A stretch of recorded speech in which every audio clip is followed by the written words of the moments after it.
Think we're live. I think we did it.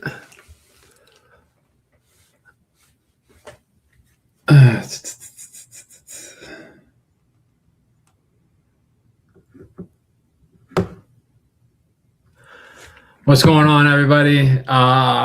We've got 7 people, hopefully a little more, but we'll see how this goes. Never really done a live stream. People be talking. They say we should be doing a live stream. Personally, I'm a little too old to be live streaming, but the polls are officially closed in Ohio. And so I figure we're just going to be like hanging out. If you want to chat, throw some stuff in the chat. If you want to do some guest commentary, feel free to hop on. I'll be watching the various platforms.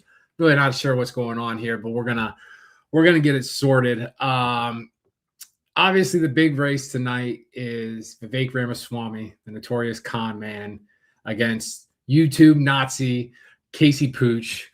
We're gonna see what exactly happens with that race. I've been told that there's some movement afoot from high level. Some of our most beautiful Republicans are making inquiries with the party lawyers, basically asking, what would it look like hypothetically if, sorry for my vertical viewers, what would it look like hypothetically if they were to replace Vivek Ramaswamy after the primary? And if Vivek doesn't blow the doors off Casey Pooch, like I'm talking, Casey gets something crazy like 33%. If he gets something north of 33%, if he gets anything like north of 25, really, I think it's going to signal that there is some trouble at the foot, because at the end of the day, like, there's a wide range of Ohioans, our beautiful evangelicals, who are simply not going to vote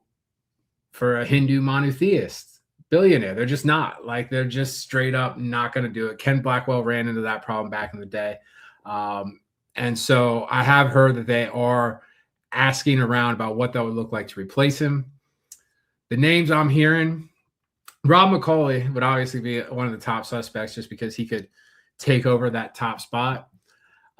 But if it wasn't him, because he could take the campaign cash, everything that wasn't loaned into the campaign, he could take that. I feel like Vivek would feel some type of way about that, because that's his money, that's his influence, that's what he raised. People donated to him, so I don't think he would go for it, just knowing what I know about Vivek. But the other two, you've got Dave Yost, who's obviously, he would step up if given the chance. He wanted to run for governor, but till he ran into the buzzsaw that was Vivek in 2025. It's no longer the buzzsaw. But the other name, John Husted, Senator John Husted, who has a Sonic Funko Pop where his brain is supposed to be. I've heard there are some Republicans are floating the name of John Husted to replace Vivek. Husted has the campaign cash. He hates D.C. He never wanted to go to D.C. in the first place. So this is going to be something to watch. Like, he could slide over. He's got the campaign. He's got the war chest. He's got the name ID. He's white. He's Christian. He's a lot of things that Vivek isn't. And I think kind of, the stink of the wine with the base is kind of worn off a little bit since he's been in D.C. He's been separated a little bit. He could come back with MAGA credentials. Those are just whispers on the wind at this moment. But Vivek has a lot of trouble, and he's probably got more pressure than any presumed GOP nominee at this point in the game, I would say. But other than that, we're looking at, there's some state house races. Our friend Ron Ferguson up in, I don't know the house numbers. He's up in like northeastern Ohio, Steubenville area. He's going against Frank Hoagland, former state senator, Navy SEAL, really intense guy, this Frank Hoagland. Basically, Hoagland's story, he's a former Navy SEAL who did like 30 years in the jungles of South America. And like, people say like he was the last person that Pablo Escobar saw alive. Really intense guy. Has that look to him. Looks like he could still break your neck if he wanted to. Huffman went out and recruited him to try to supplant Ron Ferguson out there. People seem to think Ron Ferguson is in control. We'll see. Jason Stevens down on the Ohio River, former speaker that Matt Huffman supplanted, of course. In Matt Huffman's world, that's not good enough. He's gone out and got this low energy guy named Larry Kidd to try to unseat Stevens. I think Stevens is fine. Out in Montgomery County, Preble County, Creepy Creech, Rodney Creech. There's this guy, Rodney Creech, State Representative Rodney Creech. We're going to find out how much getting into bed wearing underwear with an alleged erect penis means with your teenage daughter multiple times, admitted it on camera, everything except maybe the erect penis part. How much that means to some of our beautiful Republican voters out in Western Ohio. He's going against a guy named J. Todd Smith, this low-rent Baptist pastor who was actually increased his seat beforehand and then in typical Holy Roller fashion got caught having an affair. I've been incredibly told that Creech basically blackmailed him about that affair. But the nice thing about being a Holy Roller Christian, you can just, repent for your sins and get back on the wheel. And so now J. Todd Smith is trying to supplant Rodney Creech. That's one to watch.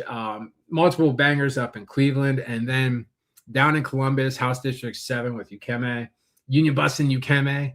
We had this thing, she's Union Mayor of Cincinnati or the Union Mayor of Upper Arlington. And she said, no wrongdoing, totally exonerated. We gave her a chance to defend herself. The Teamsters had a different version of events and they endorsed her opponent, Michaela Burris.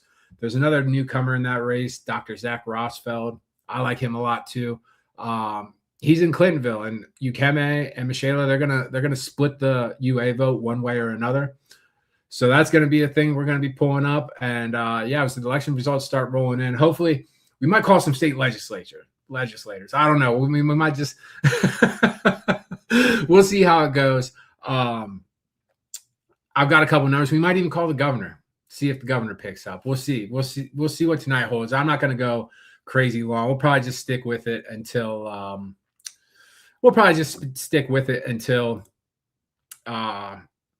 9 o'clock or so. Then I got to put my stepson to bed. But yeah, if you guys have any comments, if any of you guys want to hop on and give some commentary, I've never done this before. I can ramble all night if you guys want me to, but feel free to throw in some comments, whatever you want to chat about. It's the first time, first go. We'll see how it goes. We might never do it again. We'll see. Go check out the election results. They're rolling in. All right. Attorney General John Kuliwicz he's up against in the early vote. He not crazy. He's not up crazy. John Kuliwicz is running against a guy named Elliot Forhan. Elliot Forhan, he's a different kind of cat. I will say he had a crash out in the state legislature. Had a position on Israel that was basically designed to infuriate everybody. It was really cantankerous. And he crashed out after one term in the legislature. And in typical Elliot Forhan, he is now running for attorney general against the party-endorsed candidate, John Kuliwicz. That's not a great number for Kuliwicz, only being up 17 points after the early vote. But I would be shocked if he needed, if he were to lose. General Assembly, State Representative, 0 votes. Yeah, nothing rolling in yet.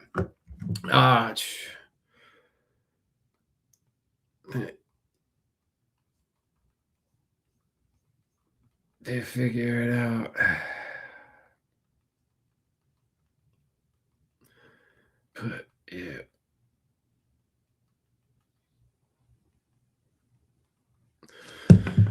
Other statewide offices, governor and lieutenant governor. Oh, early vote. Casey Pooch has got 16%. Vivek Ramaswamy has 83%. We'll see what that looks like. That's a pretty good margin if things were to continue. But obviously, it's way too early to start procrastinating anything. By comparison, Dr. Acton and David Pepper, they got 2,000 more votes in early voting, it looks like. So might be a bit of an enthusiasm gap here. Dave Taylor, Soren.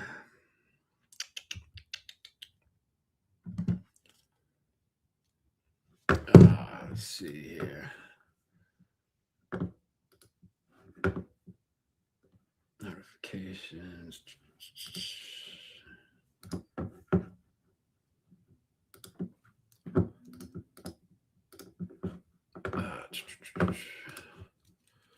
Video frozen. Are we good? Am I frozen? Are we good?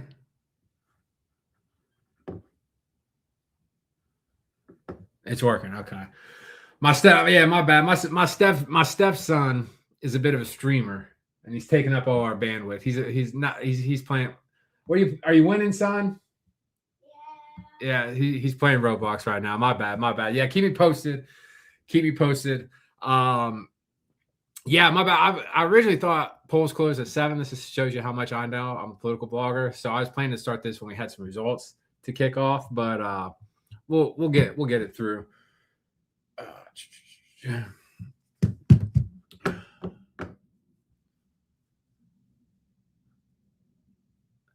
Some other races that we're watching up in northwestern Ohio, Senate District 1. It's currently held by Rob McCauley, who's basically Senate President Rob McCauley. He's running as Vivek Ramaswamy's running mate. Didn't even get on the logo. Vivek didn't even put him on the logo after we knew Josh Mandel. He had the logo ready to go for Josh Mandel. We did some reporting. A brave woman came out of the woodwork. Josh Mandel went to hell. And McCauley, he's not even on the Vivek logo these days. So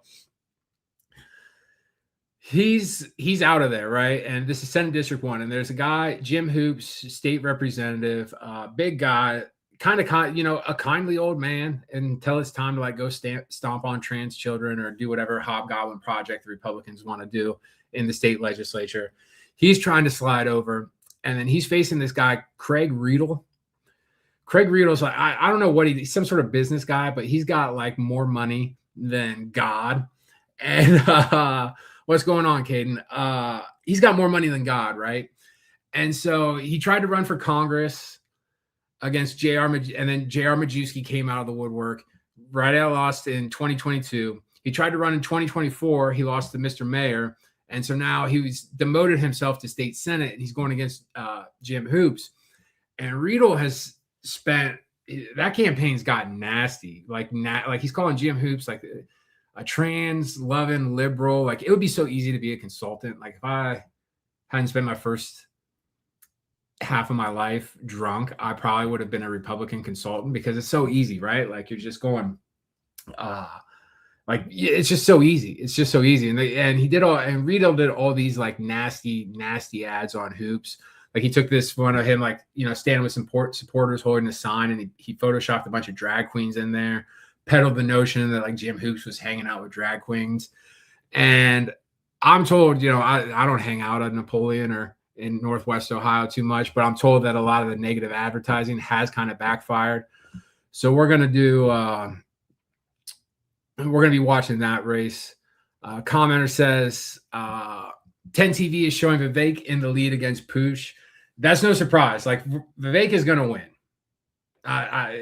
It would be very, very funny if he lost. If he loses, we're going to go to a little place called Sullivan Avenue, maybe in a state of undress if he loses. But Vivek is going to beat Pooch. It's just a matter of like what the margins are and the enthusiasm gap compared to like the total Republican votes against Dr. Acton, who is at the top of the ticket and running unopposed. And if Acton were to beat that number of the Republican voters combined in a competitive primary on their side, it would bode well for Acton's chances. It would be a good thing. We'll see about that.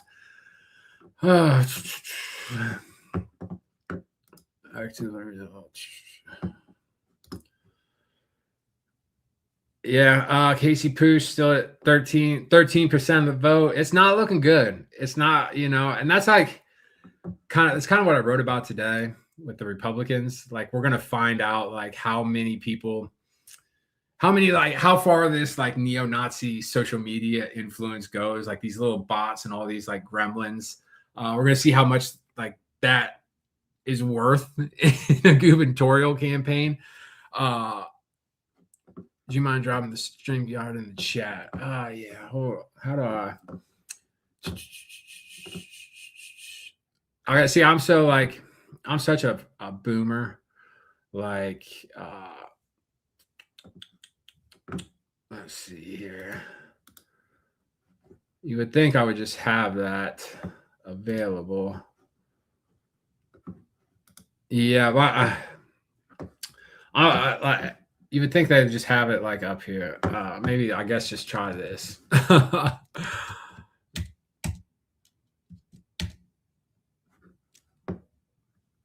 See if that stream dispatch already called it for Vivek. Yeah, that's not a surprise. That's not a surprise that he's gonna win.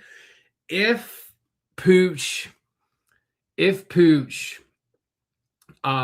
going to go, like if he was gonna lose, like if he loses, like if he only gets like 15%, 20%, that's a good number for Vivek. And I'm gonna owe a holy roller a sandwich on Capitol Square, because I live online, so it's easy for me to get swept up. If he couldn't break 20, that would surprise me. But Vivek has also got the Donald Trump endorsement, and that's really all that matters.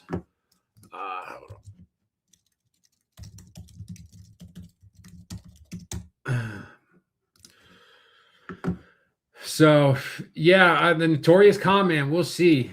We will see. I mean, beating Dr. Acton in the general election is a little different than beating a YouTube Nazi first-time candidate.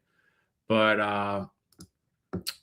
we'll see. Kulowicz has still got a 17-point lead on Elliott Forehand, man. Like, if you ever thought about running for office, just do it. Just do it, man. Just run for office. Like, it's, if Elliott Forehand can get 47% of the vote after his crash out in the state legislature, then like you could probably do a lot better.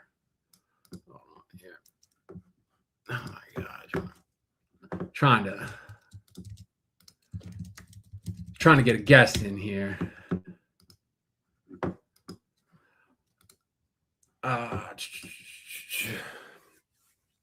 But yeah, Chrissy, yeah, Vivek's not even in the state today.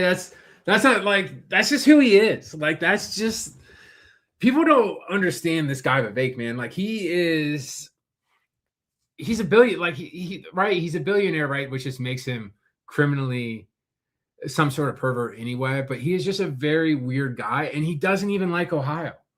Like, he doesn't, like, he lived here in his youth, went to private school. He says, I'm from Cincinnati. No, you're from a little place called Avondale, a little village up north. But he left, and a lot of people, I left when I was turned 18, but he stayed out. His phone number, Vivek's personal phone number, is a New York area code. He came back here to basically run for office, and then he moved his business down to Dallas. And I thought that was going to be like, when I read that, when it was like, oh, okay, he doesn't want to be governor. Thank God. Like, he doesn't like Ohio. Like, he doesn't want to campaign. He doesn't want to like hang out. He's not a normal guy. And their thing with Vivek is going to be $500 million. Maybe that might be a hyperbole, but they're going to spend millions of dollars on the airwaves, and they're only going to roll them around to like friendly rooms of 300, 400 people at a time to like give him his speeches. But I was talking with a bigwig today, and they were saying like he's kind of lost his luster. Like, there used to be like some bite, there used to be some sizzle to his steak, and he's kind of lost it a little bit, because that's the other thing about Vivek, right? Like, his ego is just so big, where it's like, oh yeah, running for governor, how hard can it be? I'm on my private jet. Like, how hard can it be? And even if you're a billionaire on a private jet navigating Ohio, campaign it's grueling, man. It's grueling. So I'm not surprised at all to hear that he wasn't in the state. Ohio, Oklahoma, and Iowa. Oh my God. See, and that's the other thing about Vivek, Chrissy. That's the other thing. Vivek is going to run for president in 2028. Like, if he wins, he's going to run for president, because being president is the only public office worthy of his ego. So that's crazy. Hold on.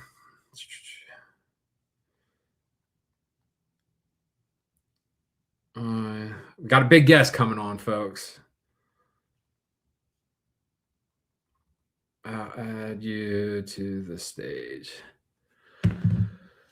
JR Majewski, JR, we were just talking about you, brother. JR, we were talking about your old friend Craig Riedel. Hopefully going down for the third election cycle in the year. Craig Riedel was, here we go. Here we go, folks. This is a big guess. It's none other than the Kenton soldier, John Cross. TJ, the Rooster. Can you hear me? Yeah. What's good, brother? I guarantee you, no one put a bet that I would be your first guest. I'm like the Kentucky Derby. I'm in last place, but I'm in first place. Yeah, well, hopefully nobody sends this stream to Matt Huffman, because otherwise your lobbying career might be over, my friend. Right down the tubes. How are you, my friend? Doing good. Election. Happy election. What are you hearing from the what's the chatter on the Republican side today? Well, first, hello, all the crazy freaks. I miss you all. I miss our great conversations. And welcome to my office. Welcome to my home in Findlay, Ohio. Listen, I was listening to the intro of your broadcast, and a lot of great races around the state. I'm paying attention up here in Northwest Ohio to the Jim Hoops, Craig Riedel Senate race. Yeah, we were just talking with J.R. Majewski about it. Yeah, we'll see what happens in the congressional. What is that? The 9th congressional race for us, Toledo, to see what Republican will turn out there. Interested to see the treasurer's race. Right, you've got two Republicans running, one backed by Vivek, one backed by our Vice President J.D. Vance. So I don't know. It's been a moment since I've not been on the ballot. I appreciate being on the ballot, but I must say it is absolutely fun to sit here on election night and not be on the ballot and just watch the results. And I know a lot of people go out, whether you're running as a Democrat or Republican, a lot of people go out and work really hard. And the campaign takes forever, right? Like you're talking months and months and months, and then you sit there and within minutes wait for the results. So it is certainly a stomach-turning event for a lot of candidates on the ballot tonight. So I'm excited to see what happens, and then we turn to the general election. But listen, what I've heard, obviously Vivek should have this thing wrapped up. Dispatch has called it. Yeah, and then we'll see what other competitive races there are. But it'll be really interesting to see how we focus on the issues. Right, primaries tend to be a lot of silliness around campaigns and this person did that or said this, but hopefully we can start to draw on what candidates can do a good job for Ohio, what the policies are going to be. And I think, Rooster, you do a great job when you're down there, because as much fun as we have poking and prodding, we still have to answer questions about key policy issues. So you're always good about asking issues that affect all parts of Ohio, and so I'm interested to see what kind of issues come front and center after this primary election, and we go into the general election. So, I'm Are you in the Ohio 9th district? I'm not. I'm in Bob Latta, so just okay. Yeah. Bob Latta, he just kind of, nobody really thinks about Bob Latta. You never really he's just kind of doing his own thing. I saw him today. I was with him with a client today briefly, and I think they're in district work period, but yeah, Bob's been our congressman for a long time, and I think whatever Bob has done, that race when that opens up, I have a lot of candidates run for that race. Are you going to run? No. My days of running are over. You referenced it because when I got in 2018, I was the last to the door. We had a guy drop out. I got appointed, and I was like, it's a county and a half. I've got July 4th. I've got everybody's going to know my name by the time I get done. And it is so. And of course, I was drinking at the time, so that didn't help. But literally when the polls closed, I just collapsed. I just wanted to be alone. It is not. It's a great listen. For those who have not run for office before, it's really it is a job interview, and it's a job interview. I guess giving you a candidate perspective, someone that has run for office several times. it's a year-long interview process. I'm seeing the comments. Yeah, I'm learning. I just was clicking it. I was trying to give him a star, and it's up on the screen now. So sorry, Brandon, to put you on blast. But yeah, we can start putting the comments up here. So sound off with the comments. Cross, you big knucklehead, you. No, listen. It's a year-long interview process. It's grueling, and I think, listen, voters want to see how you handle the pressure. Right? You are under the pressure. You're under the gun. People want to see how you respond to pressure, how you respond to issues, how you respond to your constituency, and I think that's great. That shouldn't change. So, I hope people run for public office, and you don't have to do it forever. I mean, I did my 6 years, and I'm glad I did it. I had a great time. We did a lot of good things for our hometown area. And now I'm on a different phase of my life, and I'm enjoying my family, my time, and my business, and it's going well. And so it's fun to be a spectator sometimes too. What can you tell our beautiful connoisseurs, our cannabis connoisseurs? Is there going to be any movement? Is there any chatter going on? Like, are we going to get our beautiful beverages back from the wine tyranny? Yeah, I hope there are certainly some rumors about an override with regards to THC and beverages, and so to me it doesn't make a lot of sense that we can go out and you can buy Natty Light beer, and you have your bourbons and your wines, but you can't have a THC beverage. And so it's a popular drink and a popular beverage, and I'm hopeful that the legislature will override that, and we can keep those manufacturers and those businesses operating in our state. I hate to see manufacturing and business go to other states and lose jobs and opportunities. So I'm hopeful that we can get that correct. And the Rooster, we got to do that right at the federal level too. So there's federal policy and state policy. So we got to get it going on. But listen, lots of election stuff going on. People are going to be checking the results. But I wanted to pop on, and I really wanted to kind of compliment your Columbus Monthly article. I was quoted in there. Yeah, I appreciate it. You've risen to the fame and fortune of the Columbus Monthly. You should have your own parking spot for your Range Rover now. And don't tell them about my English accent. I'll be ruined. Yes, right. Right. So I think, listen, what's interesting is, I call it new media. I don't know what you want to call it, but what's interesting is cameras, phones, it's all live. It's in your face. And I think we haven't had that around Cap Square as much, and now it is, and that's something. And so sometimes people have to figure out how to use it to their advantage. And I think that's where you and I found a good pathway, because number one, you asked serious questions, and most importantly, I didn't run away from the camera. And so I knew that you and I probably have a different opinion of policies. Some things we agree on, some things we may disagree on. But I also knew that I could reach an audience, and you've got a great following, and I had a chance to tell my side of the story. And so I think people just have to recognize that, someone puts a phone in your face, or it's kind of a new age thing. You don't run. You try to answer questions as best you can, or if they're having fun with you, you have fun back with them. Humor is a great form of humility, and I think we had the right formula. And I was hopeful that my colleagues and other people say, "Look what John Cross did. Look how John and the Rooster were able to maybe accomplish things where it was a give and take, back and forth."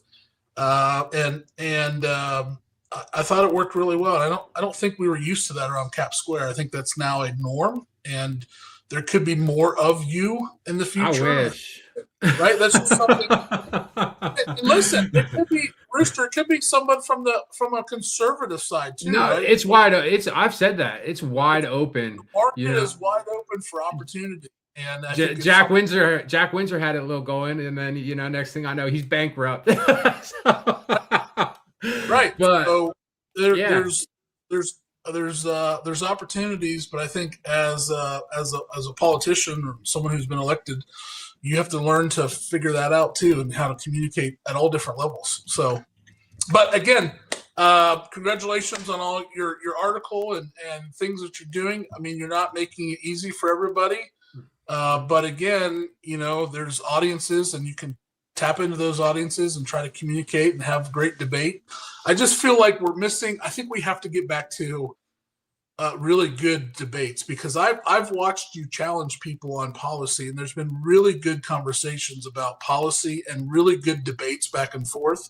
There's also the catty stuff and the short and the poking and the prodding and the creativity of that. But I think when you get down to it on the policy side, there's layers that you go after people on, and it can spark great debate if people want to. If they want to have those conversations. And the thing I think about, you and I had a great debate about public education. Yeah. And a great conversation about public education, and maybe a different viewpoint as a Republican from a rural area on public education. So you guys are getting screwed. Yeah.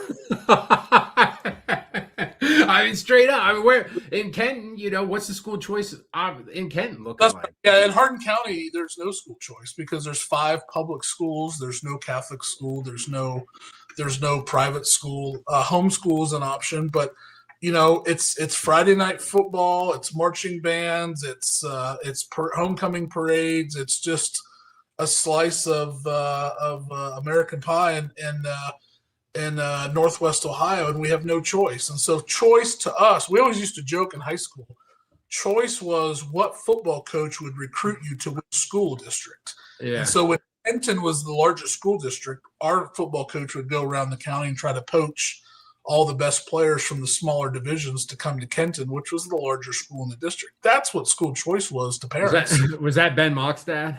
Yeah. My coach, what Friday night football team did you want to play for? That's what school choice meant to Hardin County. Yeah. So different places, different locations, different things, and those are kind of examples of policy conversations we had. So, but have a good night. Have a good election night. Let's see what happens. And, the good thing for business for you, my friend, is no matter who wins or who loses, you're going to be there with the camera in somebody's face and asking questions. The business model's going nowhere. Thank you, my friend. Always a pleasure. Live from Findlay. See you, brother. Later. All right. So, Zach, we'll go through some comments. Zach Fleer, my good friend Zach Fleer, fellow West Side soldier. Thoughts on the Dairy Twist revival? There was a rumor it was going to be a taco stand. I was like, these Mexican immigrants have to be stopped. I thought it was going to be another delicious taco stand within walking distance of Hilltop Husband's house. I was kind of looking forward to that because it would have been the one thing I would have enjoyed probably more than the Dairy Twist. But the new Dairy Twist owner looks like he's putting some money into it. So I feel like it's going to be coming back bigger and better than ever. We'll see. But I'm glad because we deserve to have some ice cream on the hilltop. Yes, Elliot Forehand is the attorney general candidate that said he created quite a firestorm that he said if Donald Trump did another January 6th on his watch, he would try to legally execute him. And what's funny about Forehand is he could have just said that over and over and over and over again and probably done better in the primary than he might do tonight. But Forehand is he has his history. He has his baggage. The House leadership kind of did him dirty at the time with some of the things, but a lot of it on his jacket is true. And I've told Elliot that he was a guy that needed to go get, some help. He didn't. Men will literally run for attorney general rather than go to therapy. So you have to respect it. We're gonna let the chips fall where they do on that tonight. Russo's up by 20. Damn, Russo. Allison Russo called by NBC. Woo! Okay. That's a big call by NBC. So Allison Russo, like I endorse Brian Hambly. It sucks because Brian Hambly, I thought, is like what this party could use. The Ohio Democratic Party could use new candidates with new ideas, new faces, new revenue streams, and Hambly was putting in the work. Russo, God, you gotta respect it. You gotta respect it. You got to respect it. She was down in the fundraising. One of her top lieutenants was running around saying, Russo's going to win. You're going to regret this endorsement. Russo's going to win. And it would appear that has been the case. I have no ill will towards Russo. Like she orchestrated one of the great days in American democracy. Not a lot of you guys know about January 3rd, 2023. When the Blue 22, a breakaway faction of Republicans, united with House Leader Russo and her Democratic caucus to throw Derek Marin, Mr. Mayor, into the trash can in front of all his supporters from around the state. So, I always had that respect. But like my beef with her was just like the politicking behind the scenes. Like she wanted to be Sherrod Brown's LG. He said no. She wanted to be Tim Ryan's LG. She probably was going to be Tim Ryan's LG. Then he bailed like a coward at the last minute. And then she did. Demora kind of denied the comments there that they had discussions. She tried to flip seats with Bill Demora. That got turned down, and so she ran for Secretary of State. And like I said in the dispatch today, the most annoying thing about this race was that one of them was going to go home. Like the Democrats struggled to fill the statewide ticket this year until like it was like I was going to run for auditor until Hilltop Husband got wind of it. And now like Brian Hambly is going to hit the bricks. And he is a dynamic candidate. I felt he would have been a great person on the ticket, but that is a drubbing like that. Allison Russo and Rachel Rossi, I apologize. Please don't put me in the gulag. When you're Secretary of State, I'll be voting for Allison Russo. It was always going to be like, I didn't know what to make of it. I wasn't saying it was going to go one way or another. Obviously, I was confident in Hambly, but Russo winning like she doesn't surprise me. She's a known entity. The Russo name plays great up in Cleveland, and I think being a woman also helps in the Democratic primary. But yeah, shout out to Allison Russo. What can you say? She shoved it down my throat, and not in the good way either. So, rest OP. Bill O'Neill. Oh, let's go to. God, what are these? They gerrymander the state every like 3 years, so I don't remember. 14th. Let's see here. Let's just set her. Whew. Bill O'Neill he's down early to Maria Jukic, who is largely I don't really know much about her. I was a big fan of Carl Setzer. Carl Setzer appears to be in last place right now. Damn, that's surprising me. But Bill O'Neill is a former Supreme Court justice. He had the famous comment when he ran for governor back in, that would have been 2018. He was running. He had this bizarre Facebook post after Al Franken had to quit like a dog because he got Me Too'd. Bill O'Neill gets on Facebook and in typical boomer fashion was like, oh, this is outrageous. Like, we're canceling men for having sex now. And went on this like large diatribe and how he had like had sex with 50 beautiful women. Cover your ears, Desmond. He had sex with like 50 beautiful women, and how he wrote it ambiguously. It also sounded like Bob Taft had also slipped in there, that he had also, banged 50 beautiful women plus Bob Taft. So I don't really, my heart doesn't break seeing Bill O'Neill going down. That Setzer number, it hurts me. and I know because he really put his heart on the line. He is a first time candidate, and I know what it's like to put your soul into a campaign. And but if you run and you put your soul into something, you have to like delude yourself into thinking like you've got this because you're asking people for their vote. So yeah, I'm gonna have to give him a call, give him a pick me up tonight. Carl, if you're watching this, brother, maybe, hopefully, late arrivals will get you back in the game. Some other, also in the 14th district, Dave Joyce, Florida Dave. People have been saying he's going away sooner rather than later. He's got one more election in him.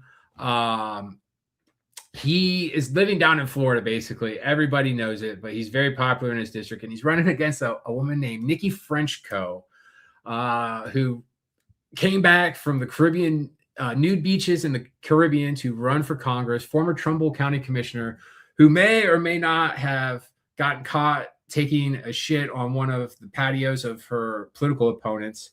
There might be some video footage of that. I think that's in my skull. Looks like she's going down. Joyce is in control with 75%. Don Leonard, the college professor, going against Franklin County Party standby Adam Miller. That district, that's Miller's up by 500 votes right now. No other really big surprises. Chantel Brown in control in Cleveland. Christine Knickerbocker. Okay, District 10, currently held by Mike Turner. It's Dayton, out in Western Ohio. Christina Knickerbocker, we're going to get her on camera. She is up 4% on Janice C. Beckett. Big fan of her campaign, was pulling for her. I like her style. She's a nurse. She's a veteran. She's got some swagger to her. So we will be, hopefully she can hold on. She's up 4% right now. Hopefully we can get out there to date and get her on camera soon enough. District 9, Derek Marin. God, Mr. Mayor. Mr. Mayor is in control, folks. Derek Marin is back. He's got 47% of the vote. Madison Sheehan, the fish cop, she's at 15. Josh Williams, former homeless guy. I was told pretty credibly that he had the Trump vote locked up, or the Trump endorsement locked up. He's got 25%. He's going down. Vanessa Enoch out in District 8. She's back on the ballot. That's good to see. Up in District 7, the right to face the Music Man, Max Miller, in November. It looks about 8 candidates, but it's really a race between Brian Poindexter, the union iron worker, and Ed Fitzgerald on the comeback trail. The former gubernatorial candidate kind of had a crash out in his election in 2014 against John Kasich. He's back on the campaign trail. That vote is about 700 votes between them, with Poindexter leading right now. He's probably feeling pretty good. No other big results. Let's check the comments. Yeah. Williams, Columbus issue 5 going up. That's Columbus issue 5. Looks like that's going to pass. That's good news. Williams losing is pretty fucking funny. And like in this game, obviously, like, this is a Republican state, and there are just a parade of horribles like every day. We're just going in the wrong direction in so many ways. And people are like, how do you do what you do? And it's like, well, number one, I'm a well-compensated professional now, but also I know how to hate. And it's just the little moments, are we going to have glory? Are we going to be a Maoist utopia in November? Probably not, no matter how the election goes, but you can always spike the football on your enemies. And Josh Williams going down is sweet, man. Like he had a free ride to the state Senate. I mean, he had a free ride, another 4 years in the Ohio House of Representatives. Probably would have been in the state Senate pretty easily. He was in leadership, but the man got high on his own supply. Thought, beating Marcy Kaptur, it's going to be a cakewalk. Beat Derek Marin, it's going to be a cakewalk. And now Mr. Mayor has come back from the dead, still doesn't have a job. talking with some capture folks in her orbit, they had been expecting Marin for a while now. Any candidate that came out of that race was going to be flawed. Madison Sheehan was a bozo, grooming allegations, completely unqualified in every job she's ever had. Josh Williams is his own thing. Like, Josh Williams is just like, nothing would surprise you about anything that came out about his past. He was completely unvetted. I think some of that stuff would have come out in November. So Josh Williams going down. Okay, Caden, you want on? Let's see. All right, we're gonna Caden. We're gonna see what he's about. What's going on, Diesel Freak? Hey DJ, how's it going, man? Another day in paradise. What's going on, brother? You know what? The funny thing is, I actually met you at Columbus City Hall there about maybe a few months ago. There. Oh yeah. I was in the neon hoodie there with a pair of messed up boots that when you and I first met. Yeah. But I wanted to talk about to you House Bill 249 that's trying to be passed into law, and I was telling some folks, I'm like, House Bill 249 by Representative Williams and Representative King. I'm like, that's what this state needs, because it's not only just going to protect, public schools, public libraries, but it's protecting, underage children from this. We'll talk about it. This is real. We're doing election results tonight, brother. So we'll double back on this. We'll talk 249. I'll send you a private link. Okay. I'm not trying to talk 249. Beth Lear is down 3 with 23 with 20% in. If Beth Lear goes down, like I said, you have to. It's about knowing how to hate your enemies in this game, and seeing Beth Lear, Ohio Navy mom 61. If you guys know anything about Beth Lear, absolute kook, just former state house lobbyist, turned legislator, just absolute kook, like chief kook of the caucus. She's running for state senate, and we exposed her. She had a burner, Ohio Navy mom 61. The @ was Ohio Navy mom 64. She's in the 64th district, Ohio Navy mother. Had a one-sided feud, wouldn't even get through my spam mentions, was yelling at me, trying to find out like accusations of me, like proof that I had hit women, really nasty stuff. And we outed her for that. She deleted the account, and she, in that account, in that tirade, insulting me, she insulted Bill Reineke, because I had called the Senate race for Bill Reineke. I said, it's over. Bill Reineke is going to be the president. That's exactly what happened. And she must have been planning on Jerry Serino to be the Senate president. Had she read the Rooster, she would have known that race was over last summer. But she insulted Reineke as a car dealer and was like, oh, I guess the car dealer wasn't as eminent as you thought, or something like that. And so Reineke has come out and endorsed her opponent. It's not like Beth Lear, she's got cockroach blood. I'm not going to settle. I'm not going to celebrate until it's done and dusted tonight. But if Beth Lear goes down, that would be amazing. That would be amazing. She's being saved by Delaware and Knox counties. That makes sense. The Derek Marin, Wes Goodman rumors, those are always there. That picture has been there. That's, if I were Derek Marin, look, I don't want to get into if I were Derek Marin and I was facing these allegations, he's a closeted gay man, I would just simply get a girlfriend. That's what I would do. But Marin is, until he has a wife, and even then, those rumors are going to follow him for the rest of the career, because he's just a very weird guy. Very weird guy. Graham, what do you mean by this? What do you mean by that? Let's see. Hold on. We're getting a Patriot report from the Oracle that Ed Fitzgerald just stormed out. We're going to see. Okay. Fitzgerald hasn't been updated yet. Let's see. It hasn't been updated on the website. Let's see. Sasha down AP called Russo. Who is the weirdest Democrat?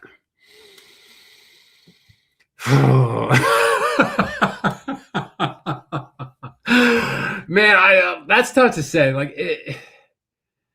Like honestly, like if we're just talking in general, it's fucking mayor. It's I don't mean to cuss. I don't want to cuss on the stream. It's Mayor Suburbs, man. Mayor Suburbs is just a very weird guy, right? Like I obviously feel something, but I have enough sourcing in this game now to I talk to people who have lunch with him. And so now he knows Shannon Hardin is going to run for office. He's, that race is basically on behind the scenes right now. And so Suburbs is saying we should have lunch. And he's schedule, actually acting like a mayor now and having lunch and trying to hear from his subordinates. I was talking to one guy who had lunch with him recently, and he was just he was I wish he would just go back to not having lunch with me. He's just a very weird man. He's oh, and so how's your kid? Look at Steven. How's Big Steve doing? He's just a very weird guy, very uncharismatic, and he's risen to a power in Columbus because of our machine politics. A guy like him could only be successful, could become mayor because he never actually had to have a real campaign. I guess Zach Scott counts, but that was machine on machine crime. So we're going to see how weird Mayor Suburbs is here next year when Shannon and him heat up. Maybe me. We'll see. I might run for mayor. You're hearing it more and more.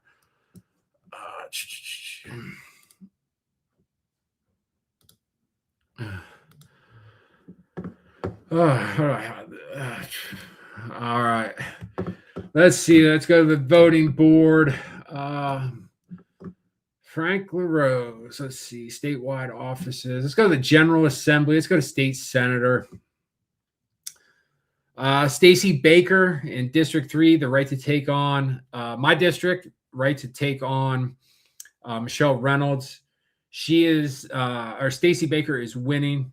He's a male Reynoldsburg councilman against Natasha Wheatley Caffrey. She went to BYU. I was like, how Mormon is she? We don't know. I couldn't find that answer, so I voted for Baker.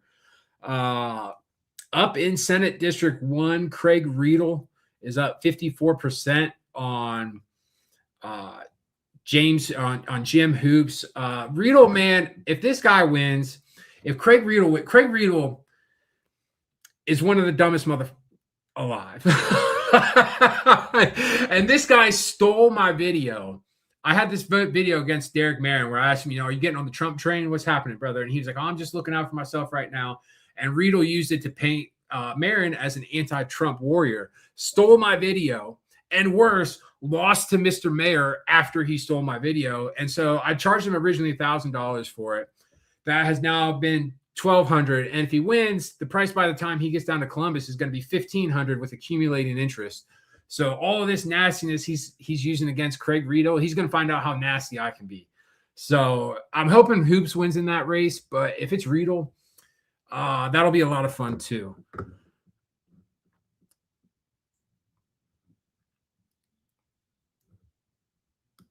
Yeah, we're going to be working on the setup. This is kind of came together. I was like, I'm going to do it. And then I tweeted it. The setup, we'll see. I think this is going well, all things considered. I'm trying to get some more guests in here. Next time I'll have some guests lined up and we could do it. I might try to do something like this maybe once a month or so. Streaming for me, it's fun. It's fun interacting with people in a live environment. But I do agree, the setup here, we need to do something. We need to do something with this. So if any other podcast designers, any set designers are out there, want maybe some businesses, we could have some corporate sponsorship here. Shout at me. We'll get it done. The Miller DeMora. Let's go to the Miller DeMora race. DeMora. Or the Miller. I'm sorry. The Miller Leonard race. Still 52-47. Yeah, that's going to be a barn burner.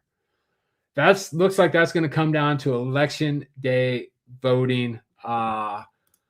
Man, I hope Here's my thing with Miller, right? Like Hilltop Husband had a good point about like I haven't been a fan of Miller ever since I lived in the bottoms, which was a raging alcoholic. It's just never sat well with me that this guy represents like the poorest districts in the state while living up in Marble Cliff. And one time I was like drunk, obviously, at the patio, and Miller missed some key vote, and I'm like, where the hell is Adam Miller? Where the hell is Adam Miller? He lives like three miles from the state house, and he's missing all these votes. And somebody's like, well, actually, Adam Miller's in Afghanistan.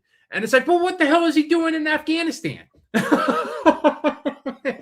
It's 2020. And why are he's in Afghanistan and he like can't vote, and he apparently can't even post about politics on Facebook.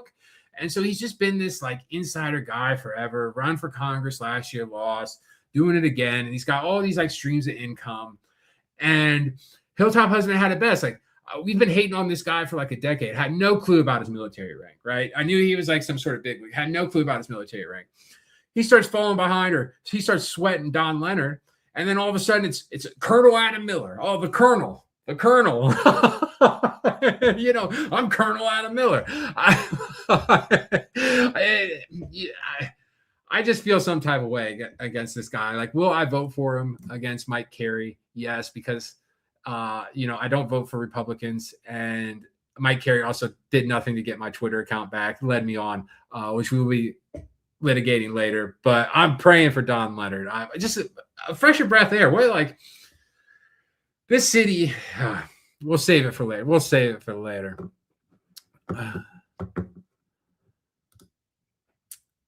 Yeah, this is like all true. Like, the Franklin County Democratic Party is I don't mean to paint everybody involved with like a singular brush. I know it's not 2020 anymore. I talk to enough people. I know what's actually going in and how fragmented it actually is. It's not monolith, but at its worst, right? At its worst, it's the three amigos. It's three white men in control of that party. It's Chairman Big Sexy, Bill DeMora, and Adam Miller. And they all go. And then when Chairman Sexy, when he leaves, who's going to replace him as chair? It's probably going to be DeMora, unless DeMora succeeds in taking over Kathleen Clyde for the party chairmanship later this year. So, yeah, this is factual. This is good. This is a true ball. No one comment from Hilltop Jenny. Jane, we need to talk. I might be trying to join the area commission. We'll see. I need to shake your hand and talk about that.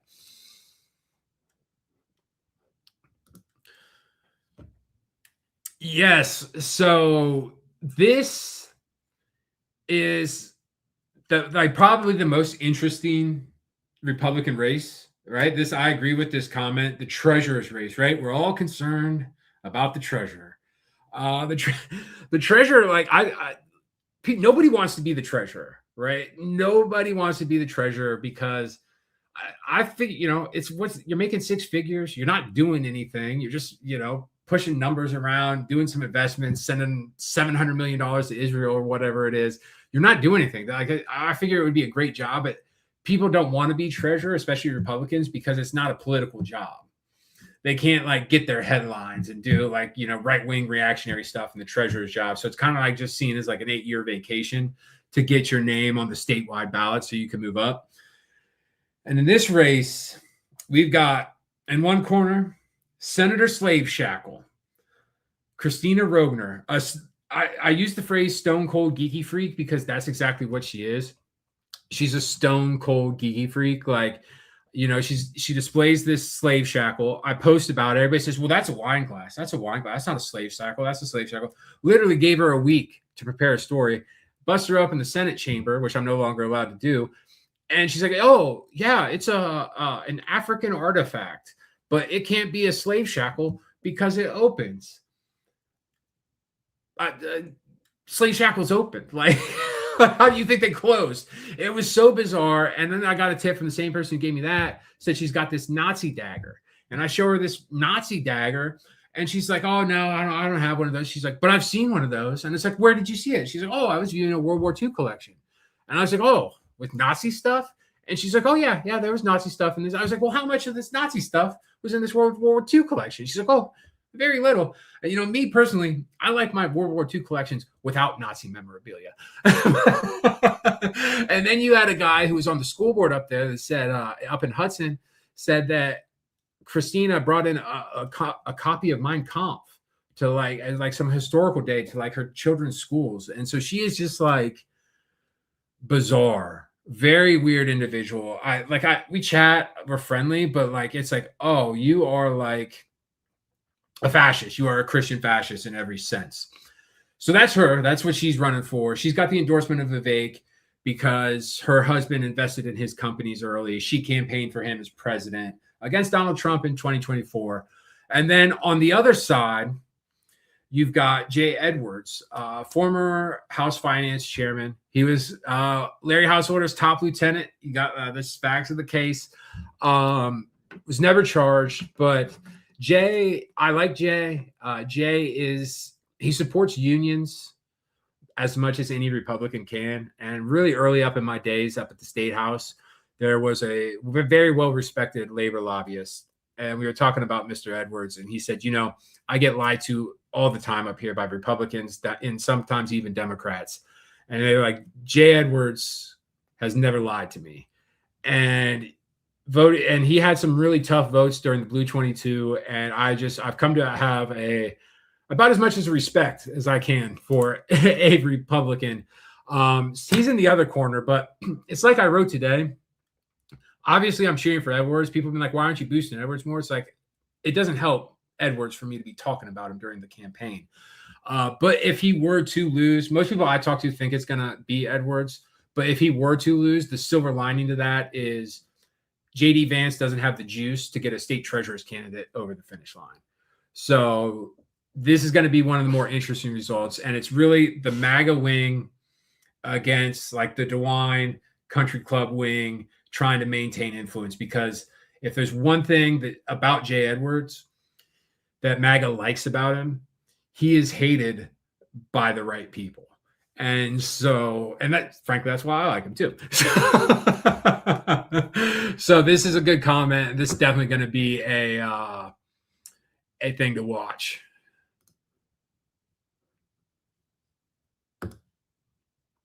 Yeah, it's the treasurer, man. Like nobody wanted to be treasurer. Nobody wants to be treasurer. I was going to be treasurer. Like it's Josh Mandel. Josh Mandel, his last year as state treasurer, worked 8 hours a week on his calendar. So it was probably more like 3 or 4. 8 hours a week for a full year, made $110,000. His great reveal on his way out of office was we're going to let businesses pay their taxes in Bitcoin. 5 people paid their taxes in Bitcoin, one of them being future Senator Bernie Moreno. And then after he left, Attorney Dave Yost shut down the Bitcoin tax program. To most people, like being a treasurer would be a great job, but they don't want to be treasurer because there's no political gain into it. You can't like get your headlines, and it's not a sexy job because Republicans don't understand the concept of like public service. They're in it for greed and self-enrichment.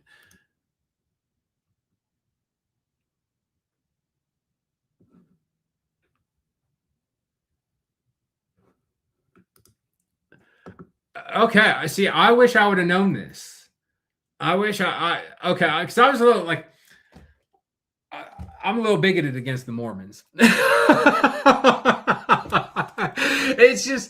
It's weird to me, man. It's, no offense, but like, I saw she went to BYU, so I could never really hunt down like, well, is this somebody who went to BYU and kind of like grew out of it, or is like this is a hardcore Mormon?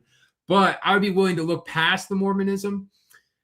Had I known her husband was an urbanist and is very pro public transport and bikeability, raw potato, I'm right there with you, man. Like transit and bikeability, it ties. People don't understand how much it ties in and how much the car culture bankrupts us and rots our brains. I wish I had known this she would have had my vote. I don't care if she was Joseph Smith Jr. reading the hieroglyphics out of the hat or whatever. I would have voted for her. I wish I would have known that. Good shout on that.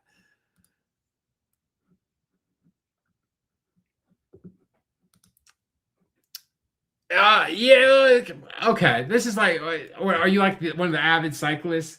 like I get it. We have plenty of road, but like at the end of the day, I'm fine. I can bike anywhere in this city. I'll go over 270. I don't give a damn.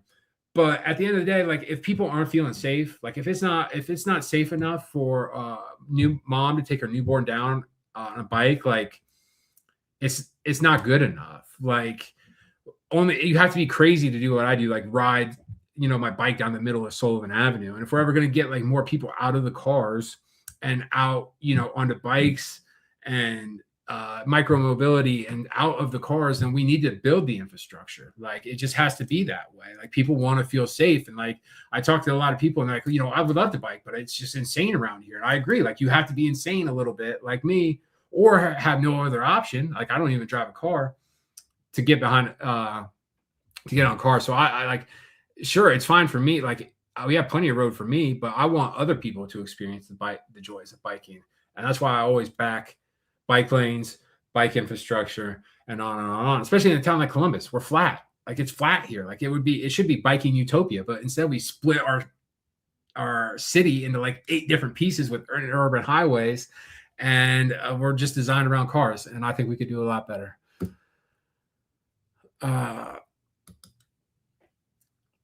Butler County. Oh God. Butler County, like, listen. I have no surprise that MAGA is running wild in Butler County. I had some experience in Butler County when I ran. Like part of it was in the district. No, it wasn't like in the district, but it was in the same network. The county. I had some time down there networking with Butler County Democrats when I lived out in Piqua. Butler County. When I'm governor, we're going to need to get the National Guard involved. Like we're going to need a big, beautiful dome, and we're going to have to put it around Butler County, and we're going to need the National Guard to go in there and figure out what the hell is going on in Butler County, because the people they send up here, brother, the people they send to the state legislature, like it boggles my mind where they find these people. You know what I mean? Like it boggles my mind. And that's no offense to my old friend, Sarah Carruthers. We love Sarah Carruthers. We wish she was still in the state legislature, but Butler County, I could read a book. If anyone out there wants to write a book or even just a blog post about explaining why Butler County is the way it is, I would read it because it also includes Hamilton, which I think, in my opinion, is the most underrated city in Ohio. And I would love to hear that. Let me just scan.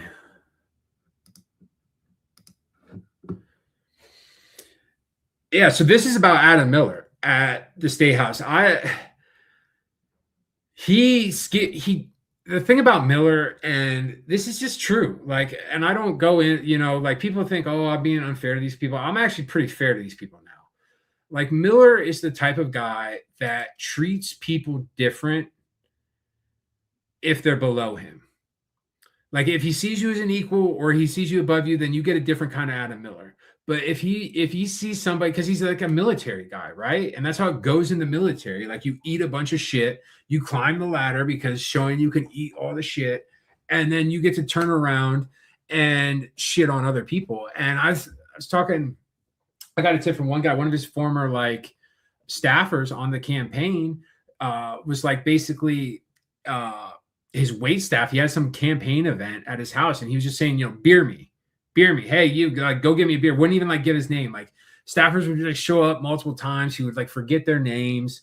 He's just the type of guy that treats people below him much different than he treats equals, man. Like it's facts. Like this is another fact. We're learning things in this chat.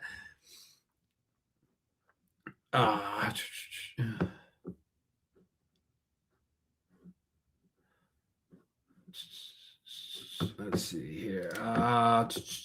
Let's go to the results board here. Yeah, feel free to sound off in the comments. Anybody wants to join the live stream? If anybody's got stuff to say, if anyone wants to join the live stream, I'm putting the comment in the stream invite. You can join the studio. I can put you on stage if you want to talk. If you got some opinions, You don't even have to like use the video or whatever, just your audio. Cool with that. Let's check the election results. Casey Pooch. I'm gonna owe that holy roller a sandwich, man. He is at 16%. That's a humbling number for Mr. Pooch. That's a humbling number. Frankly, I'm surprised. It's good to know that only, at least as things stand, it's good to know at least there's only 30,000 Ohioans that would make a Nazi the governor if it were up to them. That number would be a lot lower to me. Or would be I would have suspected that number is going to be a lot higher.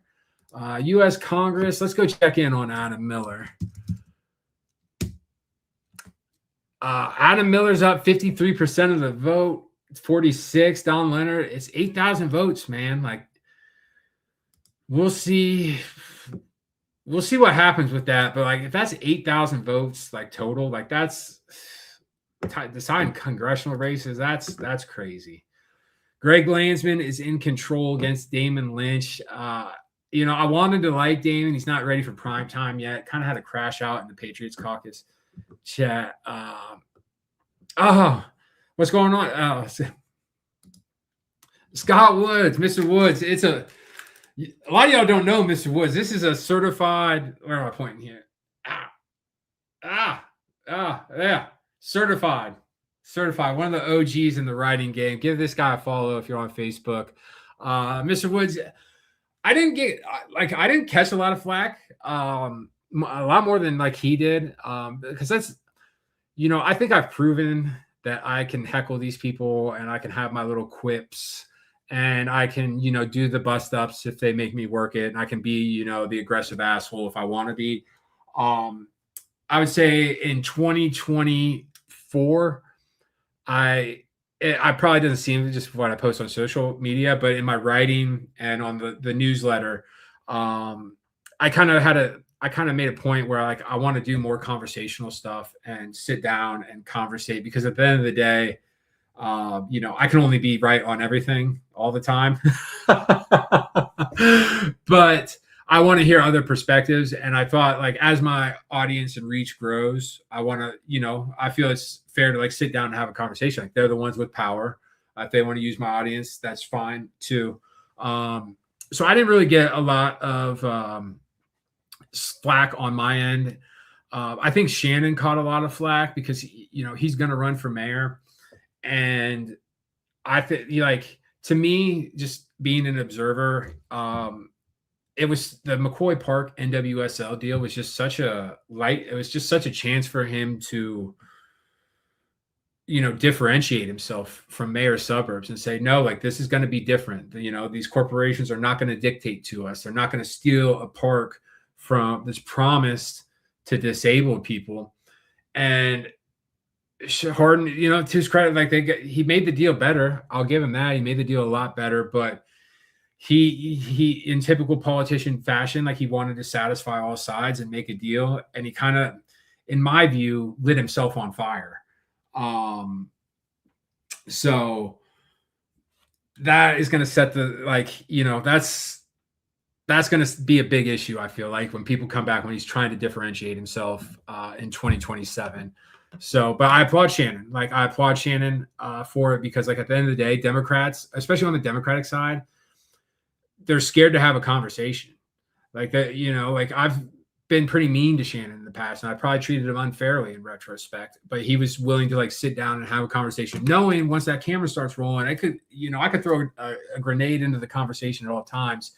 And so I do think he at least demonstrated that he has that ability. And though he caught some flack in the comments, I know that a lot of people behind the scenes reached out to him and like he respected it. But I didn't get a lot of flack. And if I did, I brush it off, because at the end of the day, interviewing politicians is the job, and it makes for better content. It makes more informative content. And at the end of the day, I'm trying to build, something besides like just some asshole influencer audience, if that makes sense. So yeah, Mr. Woods, I'm putting the link in to the StreamYard. If you see that, you want to jump on and like conversate back and forth, would love to have you on. About to put on a fellow West Sider. I met her, a libertarian. She's got a little libertarian in her. We're not going to hold that against her. A fellow West Sider, met her last week, 2 weeks ago. Jen Creighton. And Jen, are you there? Yeah, and I won't hold it against you. See, that's what free speech libertarian values are all about. And I honestly probably one man show to change what the Libertarian Party's reputation is, because everything that's out there, it's not that. But I do know, because you're right, we sat down, we had a wonderful conversation. And I just want to kind of put some pressure on y'all about whether or not you really will jump in. For mayor? Because I think it is, I think it is something that you could get a lot of nonpartisan, partisan that are outside of that realm. So I got a pretty sweet, like, so here's my thing, right? Like, I got a pretty sweet thing going on the Rooster. I've got it humming. I've got it how I want it. The thing about the newsletter industry, you have to be the hamster on the wheel. Like, that's the drawback, right? You always have to be running. And I'm at the point now where I have I've gotten pretty good at it. It's just part of my life. But man, like, this is such an opportunity in 2027. The party isn't going to be able to endorse, because it's going to be mayor suburbs against Shannon Hardin. I'm not sold that I'm not sold that mayor suburbs will be there. I mean, Zach Klein has $1 million, probably $1.5 million by now. He could come into the race, but there's just such an opportunity for, the left. And I would much rather vote for somebody more respectable, somebody who didn't spend half of their adult life being a raging alcoholic, being a drug addict, and that doesn't come with all that baggage. But at the end of the day, like, I've been asking people and nobody wants to do it. I want Hilltop Husband to do it. She won't do it. So I will say it's something I'm seriously looking at. I think that the 3-way primary, I could make some noise. The general election, the heads up, that's a different type of beast. But I think, I can drive some agenda, because people are fed up. You saw with this McCoy Park deal. Oh, absolutely. I mean, that's kind of where I've been sitting on the fence, and I promised my kiddos, you've met them, that I would do anything to break this system apart, so that they have a better future. I mean, I think that's the goal of every parent, is that we want better for them, and that may not be, they may stay where socioeconomic gains are not for them, but if I can allow them a voice to put it out there. So I totally get that. And that was more just, pleasant ribbing. Because I honestly think it'll be Zach Klein and Hardin. I think DeWine's going to step aside. Or not DeWine, I'm sorry. Ginther is going to step aside. Yeah. Yeah. Yeah. I mean, at the end of the day, Mayor Suburbs doesn't want a campaign. Like, he's a weird guy. He's just a weird guy. He's vindictive. Nobody likes him. They tried to find a spot for it. He doesn't want to be a lobbyist like Mayor Coleman. He's not a lawyer. So it's like, what is this guy going to do? And then, like, in the business community, they try to hire him, but nobody wants to hire him because of just who he is. So I think, they might be stuck with him. Zach Klein could also just get in the race himself and make it a 3-way on his own accord. And Zach, for all my criticism, he's a former Republican. I won't give the Wexner money back because he wants to be in cahoots with the partnership. But he's going to be able to get up there and say, I sued Donald Trump. I sued the state of Ohio. And he's got the ring light. He looks a lot better than me on camera. I'll say that much. He would be a very dynamic candidate. I think he would be much tougher to beat than Suburbs. And I think he himself could win a 3-way election between the three. So there's a lot of ball to play. I expect Shannon to declare I expect him to declare before the election, probably in August. maybe. But I would much rather vote for somebody else. But like, this is such an opportunity, especially a woman. I think that there's a wide opportunity for a woman in the race. But if nobody else wants to do it, then we'll we could always put you in a dress. Nobody wants to see that. Nobody wants to see that. But yeah, so that's where I'm at with that. Mr. Woods, I'll be with you in a second, brother. This is an honor. So yeah, because I wanna continue that conversation with Woods. I love and respect that man. Okay, yeah, we can we'll get him on stage right now. Mr. Woods, this is Hey. What's going on, brother? I can only stay for a minute, but when I saw you were live, I was like, I gotta check this out. Yeah, first time ever. Yeah, like you're doing well, man. You're doing great. I appreciate it. I need to set up like you. You got the pro. This isn't your first verse. You got the pro. You got the pro background. Oh no, that's real. That's just books, baby. Yeah. It's see, I can't read, so. So what's up, man? Well, how's your election? Huh? What were you gonna say? I was just wanting to come in real quick and just make a comment because about the whole becoming a mayor thing, right? Yeah. I know that the temptation, right? Not on your part, but on the part of the people. The minute that we see something that looks sensible, that sounds good, that knows what it's talking about, that speaks truth to power, like you do, on a regular basis and have been doing for many years at this point. The temptation is to want to make you part of the system that, that we want fixed, right? And I understand that temptation on the part of the people. As someone, who very stupidly playfully toyed with the mayor thing, like people were taking that very seriously, and it's because they want change so badly. We thirst for something that is not corrupt, that listens to people, that knows how people live. And I just want to caution people, right, that when you press your soldiers to the top of the pile, so to speak, to run things, to do battle with the machine, you need to be very cognizant of the fact that it's a machine. It's not a job. The mayor job looks more powerful than it is. Yeah. And anybody who has to sit in it has to concede a lot of things, even if they're a great person, even if they mean well. City council historically is full of people who went in and meant well. But by the end of whatever their tenure was, they couldn't beat the machine. Yeah. And it's a very big machine. It's a very deep machine. It's a very old machine. It's moneyed, and it has zero interest in change. Zero interest. In fact, the only change it is interested in is in the other direction. And I don't want to take over your feed. I just want to.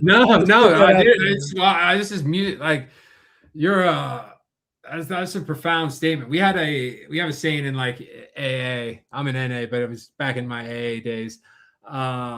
It's like don't hang out with your drunk friends at bars because they're gonna get you drunk before you get them sober. And there's a lot of truth to that. And I kind of do judge city council people by like how quick they just hit the eject button.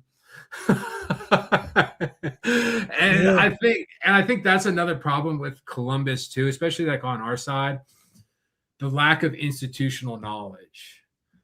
People come in, they do their fighting, they either get, their $80,000 signature, they get beamed up into the Borg, or they get burned out and they go do something else. They move and we keep fighting. Like you read the history books in Columbus and like stuff from the 80s, stuff from the 90s. It's like we're still having the same battles today. And it's like frustrating. Yeah. And the battles are not getting easier. They're getting harder, right? The other side, wherever you draw that line, is so entrenched and so, like, to call it a machine is almost to do it a disservice. It is a society. It is the way that the city runs. And if you begin to dismantle that, the city will run different, but that doesn't mean it will run correctly, right? Yeah. There will be a lot of struggle and pain before that thing starts to get better. It's not that Columbus, we're not in a Mamdani situation, right? We're not a radical city. No, please go ahead. No, yeah, we're not a radical city. Exactly. So, like I said, I gotta go, but I just wanted to hop on here and just encourage you and keep encouraging you and let people know that that while you are out here doing the work that you're doing, which is necessary work, the minute that you go do something else, then that work is not being done the way that it was being done before. And so, if we had like 10 roosters, I might feel different. Right? If we had 5 roosters, like at the level, right? At the level. There are people who are committed and who care as much and know as much and want to do as much and write a lot and speak a lot. But if we had 5 of those that were hardcore, foot on the ground roosters, then maybe we could lose one to the system, but we're not there yet. So good luck, man. Goddamn, brother! I think you just killed it. In twice, you killed your sermon. I can't even joke with him now. Yeah, you killed it. You killed my ambition. That is Scott Wood. It's a pleasure, brother. And I'm gonna hit you up on Facebook. I need to get your number, brother. We need to get caught. Okay, man. It's an honor, really. No, it's an honor for me. Appreciate you. Yeah, that's Scott Woods, man. That's like Sun Tzu. That's like he just rolls around wisdom, and definitely like just changed my whole perspective. and like I said, I was playfully ribbing you because I'm not sure a Hilltop husband would really let you do it. Well, she already greenlit. Oh, okay. Well, there you go. But we do need people that are on the ground that are holding these folks accountable at the same time. And that's what I would love to see. I know in our conversation, since it was just us, but in our conversation, I would love to see more grassroots beyond just, single component issues. West Side be talked about at the same levels of like Linden or the South Side. Too often we tend to go quietly into the night and just accept things as they are. So we need more people just coming to the council meetings, coming to, the committee meetings. Yeah. Yep. I agree. Well, all right, Miss Creighton. We're going to get back. No, I appreciate you. I appreciate you. We see you let's go to the Hilltop Area Commission, the next one. I'll meet you there. Okay. All right. See you there. Bye. All right. We're going through. Let's see. What do we got here?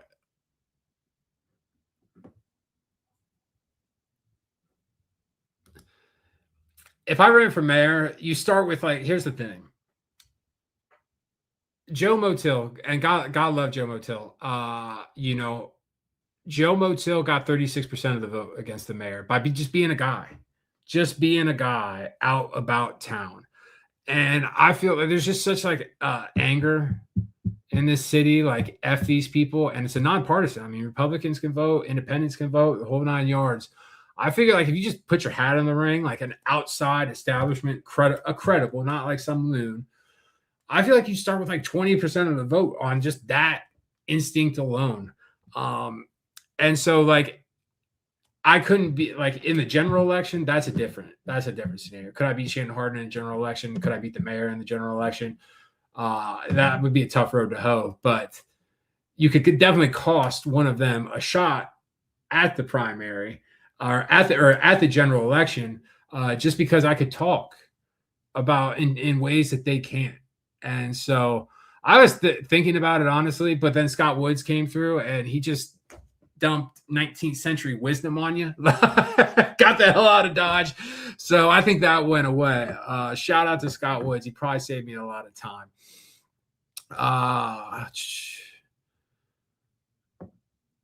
Let's see here. Yeah, I agree with this sentiment. Like, here's the thing, right? I'll meet with like kids will come to me and be like, I want to do what you do. I want to like get involved and da da da da da da. But you have to be like, and I'm all for it. I'll do whatever I can to help, but you have to be like honest with these kids, right? And it's like, look, I can't go get a job. Like in this town, in this state, like the amount of like enemies that I have made, and like my thing is like I've made it clear who I don't like. People, if I don't like you, they know I don't like you. I'm not two-faced about it.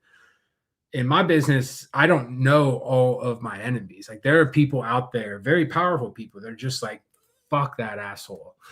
Sorry to cut. I don't mean to cuss. But I don't know all my enemies. And it's like, if you're going to get into this business, I'm not talking about like food. I'm not talking about like sports.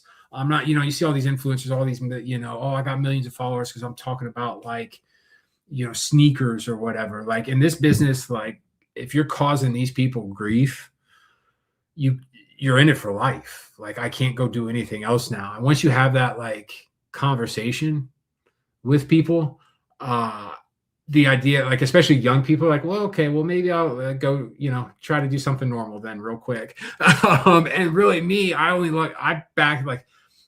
fell into this because I had literally nothing else like going on. Like it, so I agree. What I would hope for is, what I pray for is just people at the state, come up to the state house, whether it's Republican, right, left, nationalists. We'll have our friend, the young nationalist, on here soon. It's a shooting ground. It's a shooting ground in the First Amendment sense. And I think there's a lot of hay to be made. And there's definitely room for more people to do what I do, because even people that agree with me, just how I carry myself, they're never going to rock with me. And it's so easy just as one person to do it. So it's like, not even like it has to be my protege. It's just somebody who comes along and like wants to do the same thing. I would do whatever I can to boost that person. I see criticism in like, the Reddits or whatever, and they'll be like, oh, we deserve better than the Rooster. And it's like, you absolutely deserve better than me. But unfortunately, I'm the only one doing it. So I wish, and all these people with these criticisms of my works and my antics, I wish they would get their cell phone, come up to the state house, show me how it's done, so I can take notes from them. That's what I'm hoping for. But that is work to be continued.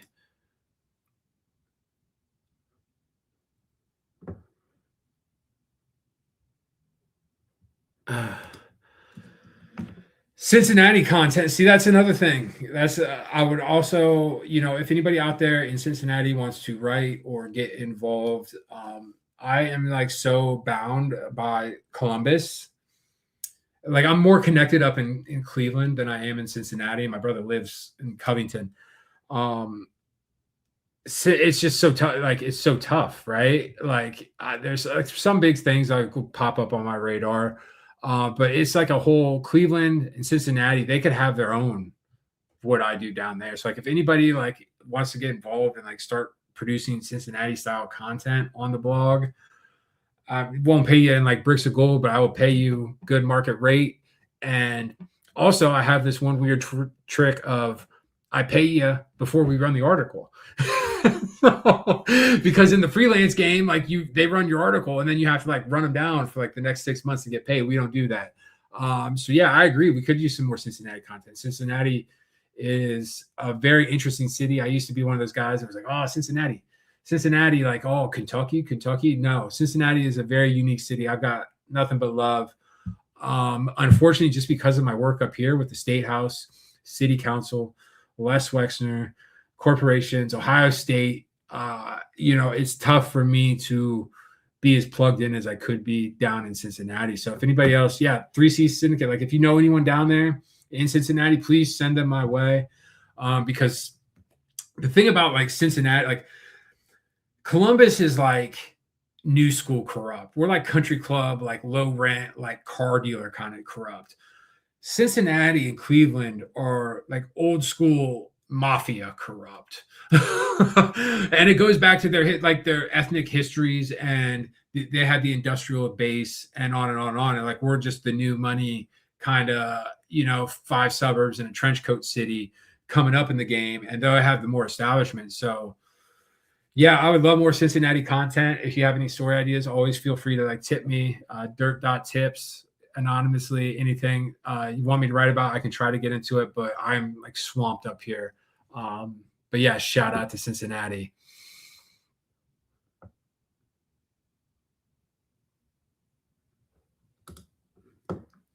Yeah, that I guess with streams, I guess like we can just do this regularly and we can have guests on. Like the Scott, that was crazy, dude. Like, like I've just been a fan of Scott Woods for so long. Like he's just, you know what I mean? He's like a Japanese sensei, bro. Like he's so calm and so peaceful. And like when you like, I'm like, I go goblin mode. I'm like, ah! And Woods is just like he paints with an art brush. With his words. So that was stunning. I'm glad that I wasn't the only one to appreciate it. I still would have been very appreciative. But yeah, that was an amazing thing. Russo's camp is prepping to celebrate or win. They should. Look, they should. Allison Russo, take a bow. Rachel Rossi, take a bow. Rachel, I'll give you guys some inside baseball. Rachel Rossi caught a lot of heat, and I think rightfully so, for kind of banging on people who were supporting Hambly, talking her shit as we do. But I will give her credit. Rachel Rossi was the first campaign operative that ever figured out that I am actually conflict avoidant in real life, like in my personal life. Like I hate conflict. I grew up in an alcoholic home, and I hate conflict. I'm insanely bullyable in my private life. She is the first campaign operative that ever figured it out and just like, you know what? F this nerd. I'm going to bully him. I'm going to give him a taste of his own medicine. And so like for that, I've respected her. And she told me when I endorsed Hambly, like she got on me. And she said, Allison Russo is going to win. You're going to regret this. And she did. So like, I know that, Russo was kind of offended that people didn't coalesce around her as the proven commodity. There were a lot of doubters, and I do agree with the sense that like, it would have been harder for a woman to be seen as credible as Hambly was because he was a man, swooping in like he did. I guess I do agree in that sense. But I wish, like it sucks that Hambly's going home, but at the meantime, like that's the breaks of the game, and Russo's team, they deserve to celebrate. She deserves to celebrate.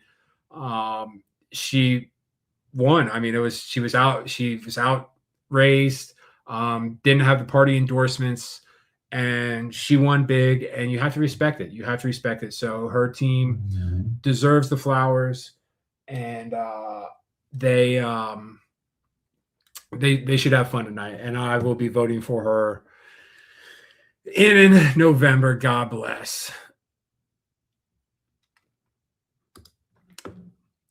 Toledo, yeah. I mean, I just know Toledo from what's going on up there with the Ohio 9th race. I guess every time I check on my screen that like I switch tabs, it freezes the video. So let's just go Ohio Secretary of State election.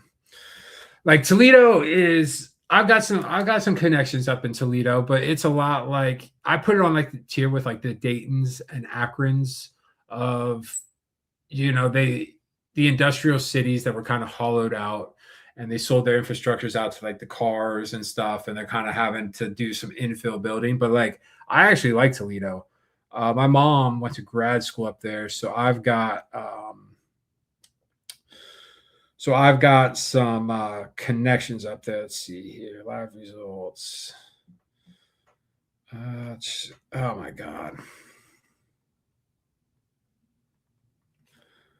Secretary of State. Okay. Review unofficial results. Let's see what's going on in Congress.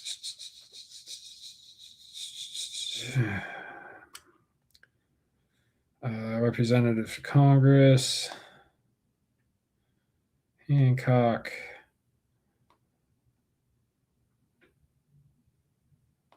Sorry, I'm so bad with my phone.